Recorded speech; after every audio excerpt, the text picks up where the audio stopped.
क्या आप जानते हैं, पितरों की मुक्ति वर्तमान जीवन और 7 जन्मों तक के भाग्य को बदल सकती है। ये कोई कथा नहीं, ये इतिहास उपनिषद का शाश्वत सत्य है, जहां श्राद्ध आत्मा की वाणी बनकर ब्रह्म से संवाद करता है। तो आइए इस दिव्य ग्रंथ की यात्रा करें, जहां प्रत्येक श्लोक आत्मा को मुक्त करता है और स्मृति को परम सत्य में विलीन कर देता है। यह उपनिषदात्मक गूढ़ आख्यान एक विशेष कुल, वृषादर्विकुल और शिबिकुल से संबंधित है, जिनका संबंध प्राचीन ऋषियों की परंपरा से रहा है। इसमें वर्णित है कि इस कुल में यह एक ऐतिहासिक कथा रूपी ज्ञान विद्यमान था, जिसे इतिहास कहा गया है। यह इतिहास मात्र कथा नहीं, अपितु ब्रह्म विद्या से युक्त दिव्य परंपरा थी। जो कोई इस इतिहास को विधिवत अध्ययन करता है, वह राजा समान महान पद को प्राप्त करता है। इस इतिहास के अनुसार एक समय एक पुरुष जो कहीं लुप्त प्राय था, प्रकट हुआ। उसने यह संकल्प किया कि जो कोई भी मुझसे इस इतिहास को जानने की याचना करेगा, मैं उसे वर प्रदान करूंगा। तत्पश्चात एक ब्राह्मण ने संयोगपूर्वक उससे संपर्क स्थापित किया। फिर सूर्य के तेजस्वी स्वरूप के समान एक दिव्य पुरुष वहां प्रकट हुआ और उस ब्राह्मण को यह ज्ञान प्रदान करने लगा। उस पुरुष से ब्राह्मण ने प्रश्न किया, तुम कौन हो? उस दिव्य पुरुष ने उत्तर दिया, मैं वृषादर्वी हूं। तब से यह परंपरा बनी कि जो कोई भी इस इतिहास का अध्ययन करता है, उसे सूर्यलोक में इच्छा के अनुसार गति प्राप्त होती है। इसलिए जो ब्राह्मण इस इतिहास को किसी ब्रह्मचर्य व्रती माणवक को उपनयन संस्कार में उपदेश रूप में प्रदान करता है, वह स्वयं भी मेधावी बनता है, 100 वर्षों तक जीवित रहता है और षडंग वेद का ज्ञान प्राप्त करता है। जो इस इतिहास को पढ़ता है, वह अपने पितरों को जलांजलि प्रदान करे, जिससे अपूपों से भरी नदियां, घृत और पायस से युक्त कीचड़मयी धाराएं उसके पितरों को उपलब्ध होती हैं। इस इतिहास के पाठ से पितरों को वैसा ही फल प्राप्त होता है, जैसा गया में विशाल श्राद्ध करने से होता है। यह स्वधा के साथ पितरों के लिए अर्पण के तुल्य है, जिससे पितर अनंत रूप से तृप्त होते हैं। यह इतिहास धन देने वाला, पुण्यकारी, पुत्र पशु वृद्धिदायक, आयुष्यवर्धक, स्वर्ग प्रदान करने वाला तथा सर्वकालिक भयों से रक्षा करने वाला है। जो इसका पाठ करता है, उसे किसी भी प्रकार का भय नहीं रहता, न मानसिक क्लेशों से, न चोरों से, न राक्षसों से, न यात्रा में मृत्यु होती है, न जल में डूबता है, न अग्नि उसे जलाती है, न शस्त्र उसे आहत करता है, न वह संतानहीन होता है। यदि कोई इस इतिहास का पाठ सायंकाल करता है, तो वह दिन में संचित पापों का नाश करता है। यदि प्रातः करता है, तो रात्रि के पापों को मिटाता है। यदि प्रातः और सायं दोनों समय पाठ करता है, तो वह पूर्णतः पाप मुक्त हो जाता है। जो श्रोता इस ज्ञान को श्रद्धा और ईर्ष्या रहित भाव से सुनते हैं, उनके भी पाप नष्ट हो जाते हैं। इसके अतिरिक्त 100 अन्य श्रेष्ठ आगम भी इसी श्रेणी में सम्मिलित होते हैं। ये परिभाषा और विवेचन इसी सीमा तक है। इसके आगे यदि कोई जानना चाहे, तो उसे और उच्च ज्ञान की प्राप्ति करनी चाहिए। जीभ स्वाद को पहचानती है, हृदय उस प्रिय वस्तु की अनुभूति करता है। नेत्र द्वारा देखी गई वस्तु अंतर्मन में साक्षी रूप से प्रतिष्ठित होती है, और यह मन ही है जो उस दृश्य के भीतर की शुभता को देख पाता है। मन वाणी को मार्ग देता है, अर्थात जो विचार भीतर जन्म लेते हैं, वही वाणी द्वारा बाहर आते हैं। नेत्रों के द्वारा यह जगत अनुभव किया जाता है। जीव का श्रवण तंत्र कर्ण सुनने का कार्य करता है। यह संपूर्ण शरीर अन्न और प्राण से ही संयोजित और संचालित होता है। वृषादर्वी अर्थात दिव्य पुराण ऋषि ने यह अन्न रूप प्राण प्रदान किया, और यह प्रचुरता मेघों के माध्यम से वर्षा स्वरूप धरती को दी गई। अग्नि जो हव्यवाहन है, अर्थात यज्ञ में आहुतियों को देवताओं तक पहुंचाने वाली शक्ति है, वही इन सभी पदार्थों की आत्मा है। ये सभी गौएं जो यज्ञ और अन्न दोनों की प्रतीक हैं, उसी अग्नि रूप से प्रकाशित होती हैं। वित्त, बंधु, प्रजा का तंतु, सभी इस कर्ममय संसार में ब्रह्म के विविध रूप हैं। ये सभी हमारे कर्मों के फलों की आकृति है। ज्ञान अर्थात प्रज्ञा इन समस्त तंतुओं की प्रतिष्ठा है, और मनुष्य के जीवन में जो पुण्य कर्म और दान आदि हैं, इष्ट और पूर्त, वे इसी ज्ञान के लक्ष्य हैं। सत्य को ब्रह्मज्ञानी पुरुष वाणी से कहते हैं, परंतु सामान्य लोग असत्य का बोझ ढोते हैं। जो दूध पीते हैं वे मात्र शरीर का पालन करते हैं, किंतु जो मधु अर्थात दिव्य ज्ञान का पान करते हैं वे सोमरस पान के अधिकारी होते हैं। जो अमृत के साथ सोम को पीते हैं वे मृत्यु के पार जाकर अमर हो जाते हैं। जो ब्राह्मण ब्रह्मचर्य का आचरण करते हैं वही इस दिव्य ज्ञान परंपरा में प्रवेश पाने के अधिकारी होते हैं। और यह जो इतिहास है यही वेद की समग्रता का सार है जिसे ब्रह्मज्ञों ने प्रमाणित किया है। जो व्यक्ति धर्म का पालन करता है वह अधर्म की ओर कभी नहीं झुकता। वह सत्य बोलता है, असत्य से सदा दूर रहता है। वह दीर्घदर्शी होता है, क्षणिक दृष्टिकोण से नहीं चलता। वह परमार्थ को देखता है न कि तुच्छ स्वार्थ को। जो ऋचाओं को जानता है वह वास्तव में देवताओं को जानता है। जो यजुर्वेद जानता है वह यज्ञ के रहस्य को जानता है। जो सामवेद को जानता है वह समस्त ब्रह्मांड की लयात्मकता को जानता है। और जो मानसम अर्थात मन को जानता है वही ब्रह्म को जानता है, क्योंकि ब्रह्म वही है जो चेतना और विचार के मूल में स्थित है। जो क्रोध के योग्य विषय से क्रोधित होता है और उस क्रोध को संयम में बदल देता है वही ब्राह्मण दीक्षित है। जो अपनी वाणी को संयमित रखता है, जो उतावली नहीं दिखाता, वही समस्त ज्ञान का अधिकारी होता है। इसीलिए हमें श्रुति कहती है कि जो द्विजन अपने मन को जानता है वही वास्तव में ब्रह्म को जानता है। तप ही ब्राह्मण का अंतिम लक्ष्य है। श्रद्धा उसकी जननी है। सत्य को उसके जीवन में पिता के समान माना गया है। योग उसका आत्मा है और संयम ही उसका दृढ़ आधार है। विद्वान की प्रतिष्ठा भूमि पर नहीं अपितु ब्रह्म ज्ञान में होती है। जन्म, वृद्धावस्था और मृत्यु ये सभी दुख ही हैं। बारंबार जन्म और मृत्यु के चक्र में फंसा हुआ यह संसार मंडल दुख रूपी अग्नि में प्राणियों को जलाता है। यह संसार ही दुख का स्रोत है जहां जीव निरंतर संतप्त होते हैं। यदि कोई ब्राह्मण पाप करता है और केवल मंत्रों का जप करता रहता है तो वह जीवित तो रहता है, किंतु उसका जीवन ब्रह्ममय नहीं होता। जो ब्रह्म के अनुरूप आचरण करता है वही ब्रह्मलोक में प्रतिष्ठित होता है और वही वास्तव में ब्रह्मनिष्ठ कहलाता है। घास तक ब्रह्मत्व की आकांक्षा रखते हैं। वे कुश बनने की इच्छा करते हैं ताकि वे यज्ञ में काम आएं। वृक्ष यूप बनने की कामना करते हैं जिससे वे यज्ञ स्तंभ बन सकें। पशु तक गौ बनने की आकांक्षा करते हैं क्योंकि गौ यज्ञ में स्वीकार्य है। समस्त प्रजा ब्राह्मणत्व को ही अंतिम लक्ष्य मानती है। हे नरेंद्र, ब्राह्मणत्व से श्रेष्ठ कुछ भी नहीं है। सैकड़ों की संख्या में धनुर्धर, शूरवीर, इंद्र के समान शक्तिशाली योद्धा और तपस्वी ब्रह्मज्ञानी होते हैं, परंतु इन सब के मध्य वन में स्थित एक एकांत कुआं है जो उस आत्मज्ञान का प्रतीक है जहां पहुंच पाना अत्यंत दुर्लभ है। ये कुआं उसी के लिए उपलब्ध होता है जो वास्तव में साधक है।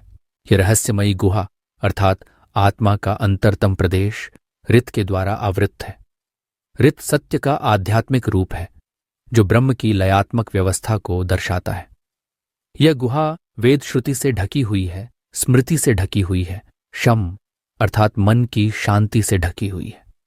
यह गुहा दम, इंद्रिय निग्रह से भी आवृत है, सत्य से भी ढकी हुई है। यही गुहा आत्मा से ढकी हुई है और ब्रह्म के द्वारा भी आच्छादित है। यह उस अत्यंत गूढ़ सत्य की प्रतीक है जिसे वाणी नहीं केवल अनुभूति प्रकट कर सकती है। ब्रह्मस्वरूप ब्राह्मण उस निधि ब्रह्म को मन से अनुभव करते हैं। वे अपने अंतर में उस गुह्य रहस्य को जो अपरा और परा दोनों है स्पष्ट रूप से देखते हैं। वे मार्गहीन होकर भी पार जाने की सामर्थ्य रखते हैं। वे सूर्य की भांति स्वयं प्रकाशित होते हैं और उन्हें कोई मार्गदर्शक नहीं चाहिए क्योंकि वे स्वयं ही प्रकाश हैं। जो व्यक्ति बिना विधिपूर्वक असंगत श्राद्ध करता है वह देवयान पद से विमुख होकर मुक्ति के योग्य नहीं होता। जैसे पका हुआ पिप्पल फल अपने बंधन से स्वतः गिर जाता है, वैसे ही वह स्वर्ग से च्युत हो जाता है यदि वह अश्राद्ध रूपी दोष के अधीन होता है। जो यज्ञ की साधना का आधार है वह देवताओं में आहुति रूप से समर्पित होता है। हम उसी परम ब्रह्म को आहुति देते हैं। वह जो ज्ञानी नहीं है वह इस महान आत्मा को कभी नहीं जान सकता, परंतु जो आत्मा के संपूर्ण अनुभव को जानता है वही उस परम महिमा को समझ सकता है। यह ब्राह्मण की नित्य महिमा है जो न कर्म से बढ़ती है और न ही किसी अधम कर्म से घटती है। जब ब्राह्मण यह जान लेता है कि यह आत्मा किसी भी परवित्त दूसरे के कर्म, भोग या इच्छा से जुड़ा नहीं है, तब वह किसी पाप कर्म से लिप्त नहीं होता। जब अग्निहोत्र जैसा पुण्य कर्म किया जाता है किंतु उसमें वृद्धजनों, बालकों, कुल के प्रतिष्ठित लोगों अथवा समय पर आए अतिथियों का सम्मान नहीं होता, तब वे अपमानित होकर उस यज्ञ को ही नष्ट कर देते हैं। ऐसी उपेक्षा यज्ञ को जला डालती है, चाहे वह कितना भी विधिपूर्वक किया गया हो। यदि किसी यजमान द्वारा दी गई अन्न भिक्षा केवल दिखावे या अनादर से दी जाती है और उसमें श्रद्धा या शुद्धता नहीं होती, तो उसे पिशाच भिक्षा कहा गया है। ऐसी भिक्षा न देवताओं तक पहुंचती है, न पितरों को प्राप्त होती है। ऐसी अन्नदानिनी आत्मा अपने पुण्य को क्षीण कर बैठती है और भटकती रहती है, जैसे बछड़े से बिछुड़ी गाय किसी अन्य गौशाले में व्याकुल घूमती है। यदि कोई द्विज श्राद्ध का अन्न ग्रहण करने के उपरांत किसी शूद्र महिला से मैथुन करता है, तो वह अपने रेत वीर्य को अशुद्ध करता है और उस अशुद्ध रेत से पितरों को तर्पण देता है, जिससे वह स्वयं भी शूद्र योनि में पतित होता है।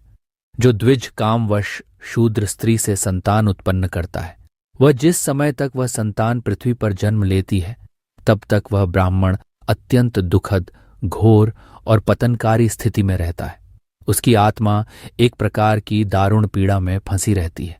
जो व्यक्ति किसी अश्रोत्रिय अर्थात वेद ज्ञानी नहीं, ब्राह्मण को श्राद्ध में भोज्य प्रदान करता है, उसके पितर, चाहे वे 16 श्राद्धों में आमंत्रित क्यों न हो, भोजन नहीं करते। ऐसे कार्य से पितर निराश हो जाते हैं।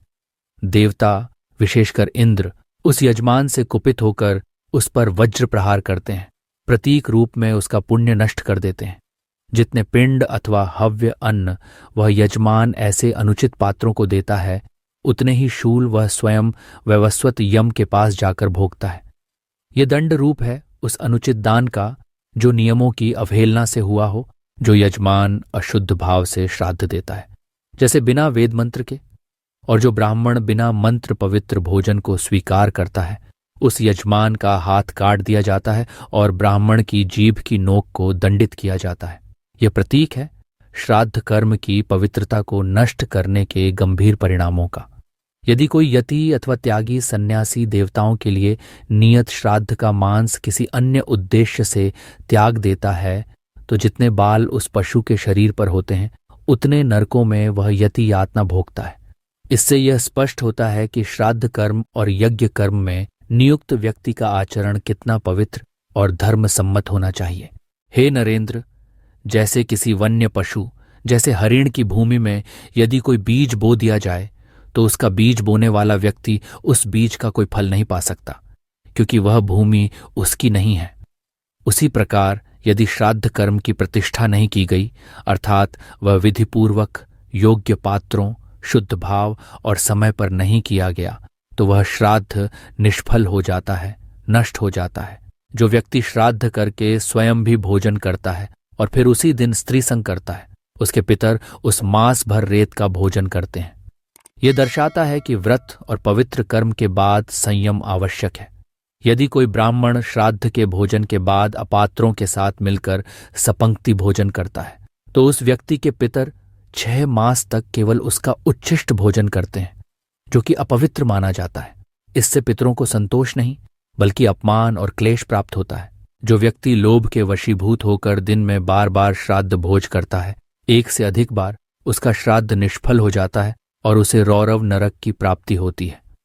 रौरव नरक वैदिक साहित्य में अत्यंत पीड़ादायक स्थान माना गया है। जो ब्राह्मण श्राद्ध कर भोजन करता है और तत्पश्चात भारी भार वहन करता है, उसके पितर उस माह भर भार से दबे हुए कष्ट भोगते हैं।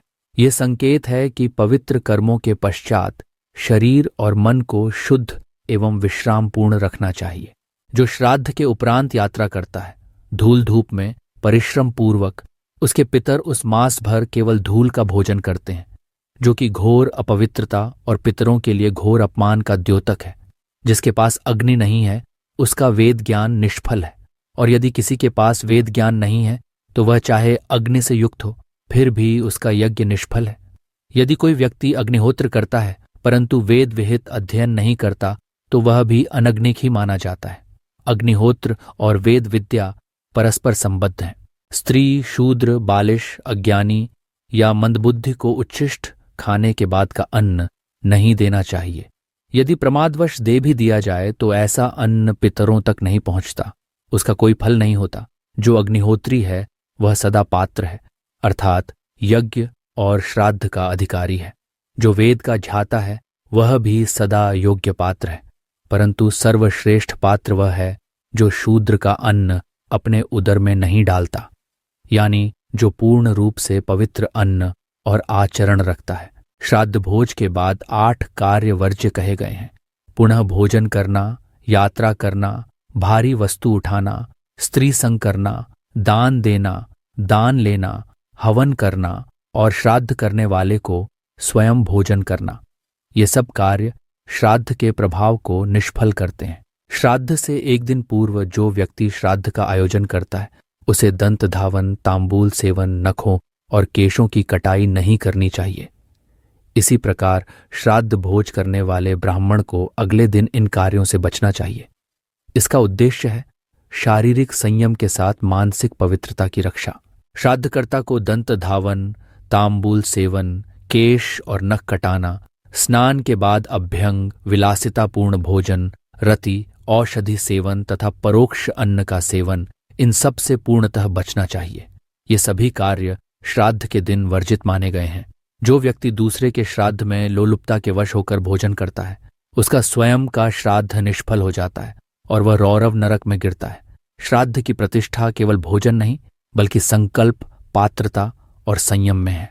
यदि कोई निमंत्रित ब्राह्मण रास्ते में रुक जाए और यजमान उसे अगले दिन फिर से भोजन कराए तो वह भोजन गिद्ध के समान हो जाता है। यदि ऐसा भोजन ग्राम के सूकरों के संग किया जाए तो वह भोजन कौए जैसा तामसिक फल देता है। यदि ब्राह्मण केवल दान के उद्देश्य से श्राद्ध में सम्मिलित हो तो पितरों को उससे कोई फल नहीं मिलता। ऐसे दान से यजमान को दरिद्रता मिलती है और हवन करने से वह कुष्ठ रोग से पीड़ित हो सकता है।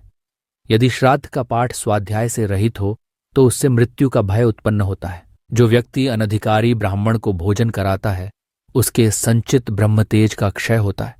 ब्राह्मण का वित्त मात्र धन नहीं बल्कि उसका ब्रह्म ज्ञान ही उसका सत्य धन होता है। धर्म स्वधा के द्वारा प्रकट होता है। सत्य ही श्रेष्ठ रस है। सत्य व्याहृतियों में श्रेष्ठ है और प्रज्ञा समस्त जीवन शक्तियों में सर्वोत्तम है। ब्राह्मण का अतिक्रमण नहीं करना चाहिए, भले ही वह मूर्ख क्यों न हो। यदि वह मंत्र न जानता हो तो वह यज्ञ न करे, लेकिन ब्राह्मण का अपमान नहीं किया जाना चाहिए। जैसे अग्नि को छोड़कर राख में आहुति नहीं दी जाती, वैसे ही ब्राह्मण की उपेक्षा करके श्राद्ध फलदायक नहीं हो सकता। यदि कोई व्यक्ति हजारों बार श्राद्ध करता हो लेकिन मंत्र ज्ञान न रखता हो तो वह शुद्ध नहीं माना जाता। इसके विपरीत एक ही ब्राह्मण यदि मंत्र का झाता हो तो वह सभी यज्ञों और श्राद्धों को पवित्र करने में समर्थ होता है। सैकड़ों ब्राह्मणों के भोजन की अपेक्षा यदि 7 या 9 ब्राह्मण मंत्रज्ञ होकर श्रद्धा से भोजन करे तो वे झायक और ध्यान युक्त हो जाते हैं। इसमें कोई संदेह नहीं कि फल वही श्रेष्ठ होता है। जिसके पेट में अन्न वेदाभ्यास द्वारा पचता है वह ब्राह्मण अपने कुल की 10 पीढ़ी पूर्वजों और 10 पीढ़ी के भावी वंशजों को तार देता है। यह अन्न केवल शरीर पोषण का साधन नहीं बल्कि कुल के उद्धार का माध्यम बनता है। ब्राह्मण समस्त द्विपद प्राणियों में श्रेष्ठ है। 4 पद जीवों में गौ सर्वोत्तम है। धातुओं में सुवर्ण कंचन श्रेष्ठ है। तिलों में तैल, दही में घृत और जलधाराओं में वह धारा श्रेष्ठ होती है जो अपने स्रोत से अविरल बहती है। उसी प्रकार आत्मा जब आत्मा में ही प्रकाशित होती है तब वह ब्रह्म स्वरूप आत्मज्ञान उत्पन्न करती है। सत्य ही वह माध्यम है जिसके द्वारा साधक अपने मन से आत्मा का दर्शन करता है और वही सत्य उसके मन को वाणी की शुद्धता में ले जाता है। सत्य ही साधक की अंतयात्रा का आधार है। यज्ञ में देवताओं की दिशा पूर्व होती है। वे प्रांगमुख होकर हव्य स्वीकार करते हैं, वहीं पितर उत्तर मुख होकर तर्पण को स्वीकार करते हैं। जब ब्राह्मण और अग्नि दोनों यथाविधि स्थापित होते हैं तभी ये दोनों ही देवता और पितर तर्पण को पूर्ण रूप से स्वीकार करते हैं। जो विप्र सतत वेदाध्ययन करता है और ब्रह्मचर्य तथा अग्निहोत्र का पालन करता है वही ब्राह्मण वास्तव में कव्यवाहन अग्नि के तुल्य होता है जो देवताओं तक आहुति पहुंचाने का माध्यम है। श्राद्ध में यदि अतिरिक्त अन्न हो तो उसे विकिर के रूप में देना चाहिए, अर्थात भूमि पर उचित विधि से छोड़ देना चाहिए, और यदि विकिर दिया गया है तो पितर उसे भोगते हैं। जिससे उनकी तृप्ति प्रकट होती है। तृप्त पितर विशेष रूप से अपने भाव में संतोष की अभिव्यक्ति करते हैं। जहां शुद्धता से श्रद्धापूर्वक श्राद्ध किया जाए वहां परिष्कृत स्थान पर अर्पण करना चाहिए, क्योंकि पितर अदृश्य रूप में वहां उपस्थिति होते हैं। स्मृतियों में कहा गया है कि पितर मांसभक्षी होते हुए भी तिल, दीप और घृत जैसे पवित्र पदार्थों को प्रिय मानते हैं। ये उनके सूक्ष्म रूप की पवित्रता का संकेत है। श्राद्ध में देश, काल, पात्र, मंत्र, 8 प्रकार की शुद्धता, तिथि, पक्ष और शुभ अशुभ समय का विशेष ध्यान रखा जाना चाहिए। कृष्ण पक्ष और विशेष पर्वों पर श्राद्ध का आयोजन विशेष फलदायक माना गया है। श्राद्ध में 7 वस्तुएं पवित्र मानी गई हैं। उच्चिष्ट यदि विशेष नियमों के अंतर्गत हो, शिव के पूजन का निर्माल्य, वमन विशुद्ध भाव से त्यक्त, मृतक के वस्त्र, दौहित्र बेटी का पुत्र, कुतुब समय और तिल। 3 विशेष वस्तुएं अत्यधिक पवित्र मानी गई हैं, दौहित्र, कुतुब और तिल। और 3 गुण ऐसे हैं जो श्राद्धकर्ता में अनिवार्य होने चाहिए: शौच, शारीरिक और मानसिक पवित्रता, अक्रोध, क्रोध रहित मन और अमत्सर, दूसरों के प्रति ईर्ष्या रहित भाव। ये गुण श्राद्ध को फलदायक बनाते हैं। दिन के 8वें भाग में जब सूर्य का तेज मंद होने लगता है, उस काल को कुतुब काल कहा जाता है। यही समय पितरों के तर्पण का श्रेष्ठ और अक्षय फल देने वाला काल माना गया है। बुद्धिमान व्यक्ति को चाहिए कि वह श्राद्ध का आरंभ कुतुब काल से ही करे।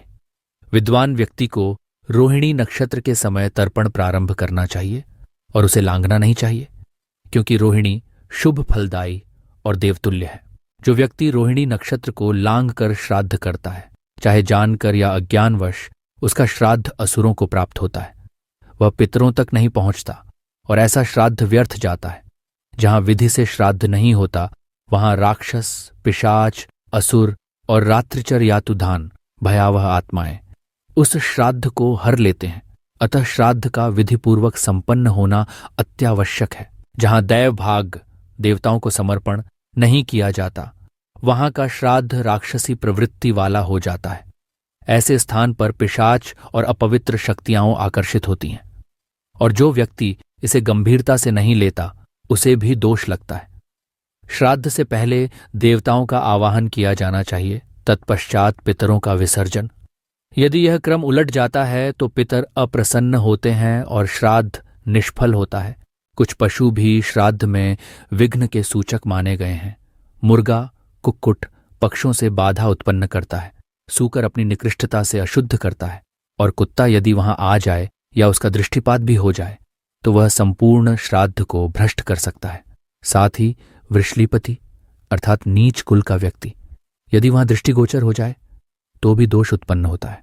जिस ब्राह्मण का देश, गोत्र या 3 पीढ़ियों तक का वंश झात न हो, उसे पितृश्राद्ध, कन्यादान और नमस्कार जैसे पवित्र कर्मों से वर्जित किया गया है, क्योंकि ऐसे व्यक्ति का कुलहीन होना उसे धार्मिक दृष्टि से अयोग्य बनाता है। जिसका वेदाध्ययन और यज्ञोपवित वेदी 3 पीढ़ियों से टूट गया हो, वह ब्राह्मण नहीं कहलाता बल्कि दुर्ब्राह्मण कहलाता है, और उसे सभी वैदिक कर्मों से बाहर कर देना चाहिए। 8 वर्ष की कन्या कन्या कहलाती है, 9 वर्ष की रोहिणी मानी जाती है और 10 वर्ष की गौरी। इसके बाद कन्या रजस्वला हो जाती है। रजस्वला होने के पश्चात यदि उसका संस्कार न हुआ हो तो वह वृषली कहलाती है, अर्थात अधार्मिक। यदि ऐसी असंस्कृत कन्या रजस्वला होकर पिता के घर में रहती है तो वह कुल को अपवित्र करती है, और जो पुरुष उससे विवाह करता है वह वृषलीपति कहलाता है। वृषलीप्ति द्वारा सेवन किए गए हव्य या श्राद्ध को पितर स्वीकार नहीं करते।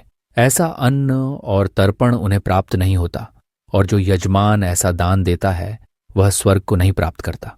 जो पुरुष अपनी पत्नी के माध्यम से उसके सौंदर्य या यौन संबंधों द्वारा धन अर्जित करता है और उसी धन से जीवनयापन करता है, वह माहेशिक कहा गया है, जो शास्त्रों में निंदनीय है। जो व्यक्ति सामान्य मूल्य का धन लेकर अत्यधिक मूल्य की वस्तु दान करता है वह वार्दुषिक कहलाता है। यह व्यापारिक प्रवृत्ति युक्त दान वैदिक परंपरा में निंदित है।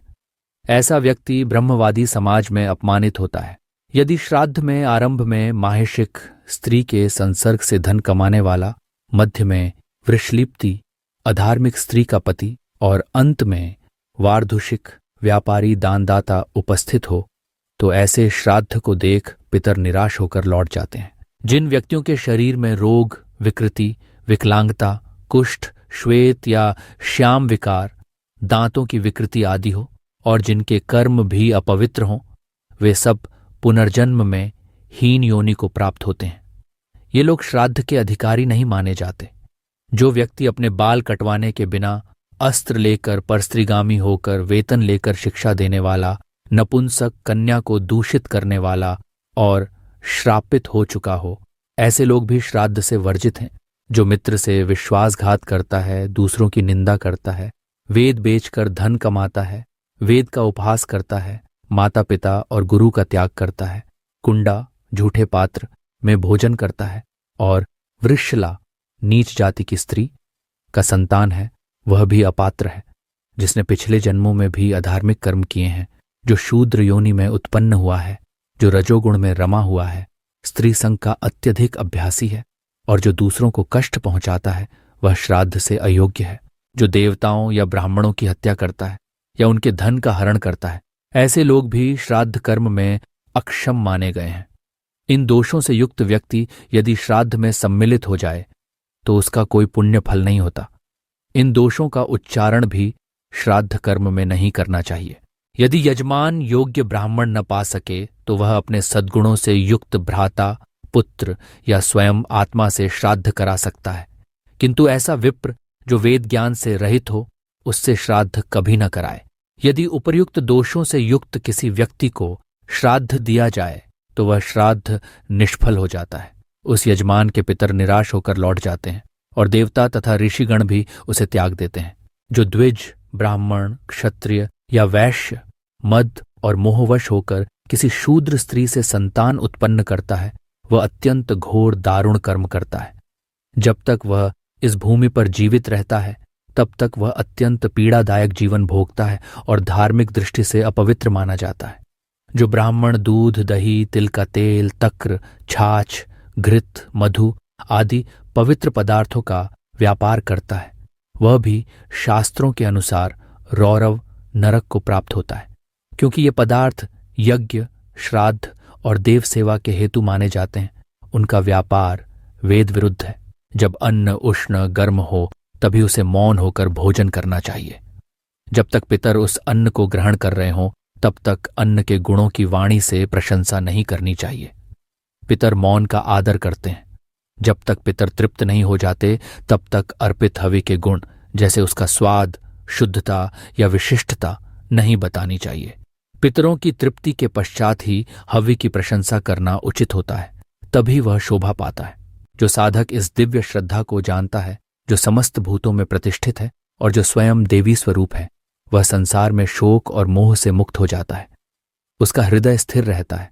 वह सांसारिक संबंधों जैसे पुत्र, स्त्री, पशु, धन के बंधनों से परे हो जाता है।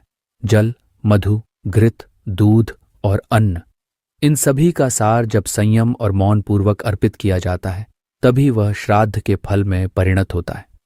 यह संयम युक्त वाणी, भावपूर्ण श्रद्धा और विशुद्ध अर्पण ही पितरों को तृप्त करता है।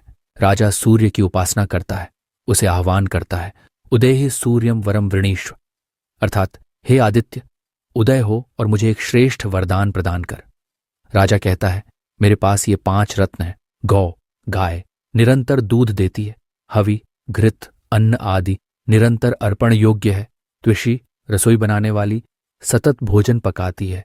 मेरा रथ सभी समुद्रों को पार कर लेता है और आदित्य वर्ण की भांति ये मणिकुंडल काण की दिव्य भूषण है। तब आदित्य कहते हैं, इनमें से केवल एक वर मांगो। राजा ब्राह्मण से पूछते हैं कि क्या चुनूं? ब्राह्मण अपने विवेक से कहता है, पहले अपनी पत्नी से पूछो। पत्नी कहती है, हवि को चुनो।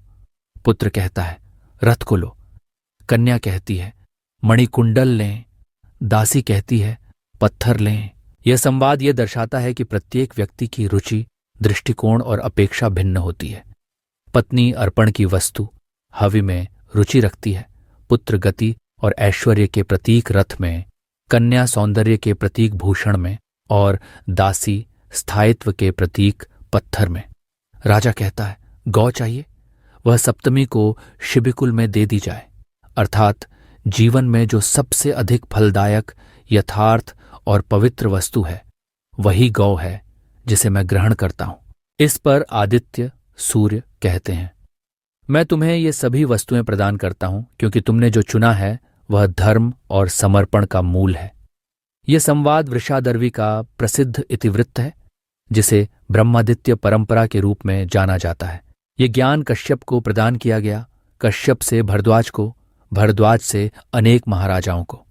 इस प्रकार यह दिव्य गाथा पीढ़ियों तक ब्राह्मण कुलों में ज्ञान रूप में प्रवाहित होती रही, और जो ब्राह्मण इस ज्ञान परंपरा में जन्म लेता है वह धनपति, संपन्न होकर भी श्रेय और ब्रह्म विद्या की ओर अग्रसर होता है। यह संवाद एक गूढ़ उपदेश है, त्याग, विवेक और धर्म के मार्ग पर चलने की प्रेरणा। इसे श्राद्ध और ब्रह्म विद्या के संयुक्त आलोक में समझा जाना चाहिए। जो व्यक्ति पितृपक्ष, विशेष पर्वों और तिथियों पर श्रद्धा से श्राद्ध करता है वह अपने 7 जन्मों के पापों से मुक्त हो जाता है, और जब सूर्य कन्या राशि में प्रवेश करता है तब पितर पृथ्वी पर अपने वंशजों के घरों में उपस्थित रहते हैं। ये काल महालय का कहलाता है। हर दिन इस अवधि में किया गया श्राद्ध गया में किए गए श्राद्ध के समान फलदायी होता है। विशेष रूप से गया पंचक 5 विशेष दिन का प्रभाव अत्यंत महत्वपूर्ण माना गया है। व्यतिपात नामक योग में किया गया श्राद्ध 10 गया श्राद्धों के बराबर फल देता है, और यदि पक्ष के मध्य में श्राद्ध किया जाए तो उसका फल 20 गया श्राद्धों के तुल्य होता है। द्वादशी तिथि को किया गया श्राद्ध 100 गुना फलदायी कहा गया है, और अमावस्या को किया गया श्राद्ध हजारों गया श्राद्धों के बराबर पुण्य फल देता है। विशेषतः आश्विन शुक्ल पक्ष की द्वितीया तिथि का श्राद्ध 10,000 गया श्राद्धों के फल के समान होता है। इसलिए चाहे अन्न से या शाक, मूल और फल से ही क्यों न हो, श्रद्धा के साथ महालय श्राद्ध अवश्य करना चाहिए। यह कार्य पितरों की आत्मा को परम तृप्ति और मोक्ष की दिशा में ले जाता है। यदि कोई श्राद्ध न करे और वृश्चिक, बिच्छू प्रकट हो जाए जो पितरों का प्रतीक माना गया है तो वह संकेत है कि पितर भूखे रह गए हैं। बिच्छू के दर्शन तक प्रेतपुरी सूनी रहती है, और यदि बिच्छू भी न दिखे तो पितर निराश होकर अपने स्वर्गीय लोकों को लौट जाते हैं, किंतु लौटने से पूर्व वे अत्यंत दारुण शाप देकर चले जाते हैं। कुछ पितर कहते हैं, अहो, यह अन्न नहीं देना था। ये उनका वाक्य नहीं बल्कि व्यथा है जब वे अपात्र या अधर्म से किया गया श्राद्ध पाते हैं।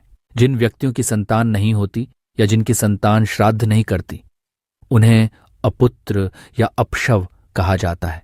वे निंदनीय कहलाते हैं और उन्हें रौरव नामक अत्यंत भयानक नरक में रहना पड़ता है जब तक इस सृष्टि का अंत न हो जाए। इसलिए कहा गया है कि अधिकाधिक संतानें उत्पन्न करनी चाहिए, क्योंकि यदि उनमें से एक भी गया जाकर श्राद्ध कर दे, अश्वमेध यज्ञ कर दे या लीलापूर्वक वृष बैल का उत्सर्ग कर दे तो भी कुल का उद्धार संभव हो जाता है। जिस वृषभ बैल का शरीर श्वेत हो, खुर और सींग श्वेत हो, मुख और पूंछ भी श्वेत हो तथा जिसका वर्ण रोहित हल्का रक्तवर्ण हो, उसे लील वृष कहा गया है। इस बैल का लीलापूर्वक उत्सर्ग, त्याग विशेष रूप से पितृमोक्ष के लिए श्रेष्ठ माना गया है। गौरी कन्या जो शुद्ध, ब्रह्मचर्य व्रता और सात्विक हो का विवाह या उस कन्या का श्रवण नक्षत्र में धर्मव्रत का पालन भी पितरों को विशेष तृप्त करता है। यह कर्मों की सूक्ष्म दृष्टि से धर्म और संस्कार को एक सूत्र में बांधता है। भगवान ब्रह्मा ने यह कहा है कि यदि कोई इस इतिहास श्राद्ध विषयक उपनिषद का विधिपूर्वक अध्ययन करे और 8 ब्राह्मणों को इसका उपदेश दे तो वह मेधावी बनता है, 100 वर्ष तक जीवित रहता है और षडंग वेद का पूर्ण ज्ञान प्राप्त करता है। पूर्व काल में वृद्ध वसु ने अपने पुत्रों से कहा, यह तुम्हारा परम निधि है, यह वेद का सार है और इन मंत्रों तथा व्रतों में समस्त आर्य धर्म निहित है। इन मंत्रों में नमो नमः की बारंबारता दर्शाती है कि यह उपासना की चरम सीमा है। इन समस्त व्रतों, मंत्रों और ज्ञान का सार ब्रह्म प्रणव वस्तुति है, अर्थात ये ओंकार ब्रह्म की महिमा का गान है। ये काण्व शाखा की परंपरा में प्राप्त उपनिषद, इतिहास और तात्विक दृष्टि का समुच्चय है। श्राद्ध के समय पितरों को जो श्रद्धा से अर्पित किया जाता है वह अक्षय अविनाशी हो जाता है। जैसे मनोजो मन की गति से चलने वाले देवगण स्वर्ग की ओर आते हैं, वैसे ही श्रद्धा से किया गया अर्पण भी पितरों को वही गति प्रदान करता है। ये पुण्य अन्न, जल, तिलज्योति, हवि आदि माध्यमों से सुवह स्वर्गलोक की ओर गति करता है। घृतमान सुपर्ण के समान यह दिव्य हवि सोम और अग्नि की ओर उड़ान भरता है। यह दिव्यता श्राद्ध की पराकाष्ठा है। अंतिम श्लोक का गूढ़ संकेत यह है, तिलज्योति से जो श्राद्ध होता है वह वृषादर्वी श्रद्धायुक्त आत्मा के समान सुवह लोक में गति करता है। यह श्राद्ध न केवल पितरों की तृप्ति है बल्कि यजमान की आत्मा के ब्रह्म से मिलन का माध्यम है। ये इतिहास उपनिषद केवल कर्मकांड नहीं, आत्मबोध का द्वार है। इस प्रकार इतिहासोपनिषद पूर्ण होती है।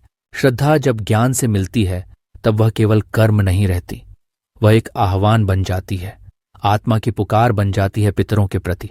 यह इतिहास उपनिषद केवल श्राद्ध के विधानों का संग्रह नहीं बल्कि उस आत्मिक संवाद की अमर ध्वनि है जहां पितृ और पुत्र, आत्मा और ब्रह्म, स्मृति और मुक्ति सब एक सूत्र में बंध जाते हैं।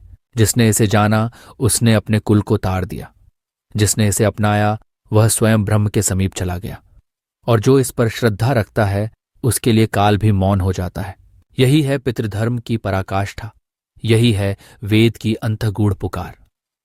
श्राद्धम न केवल पितरों के लिए, यह आत्मा की अमृता की घोषणा है। अब समय है इस ज्ञान को केवल पढ़ने का नहीं, जीने का। श्रद्धा से, शुद्ध से और संकल्प से स्वयं को, अपने कुल को और अपने पूर्वजों को अमर बना दीजिए। ओम तत्सत।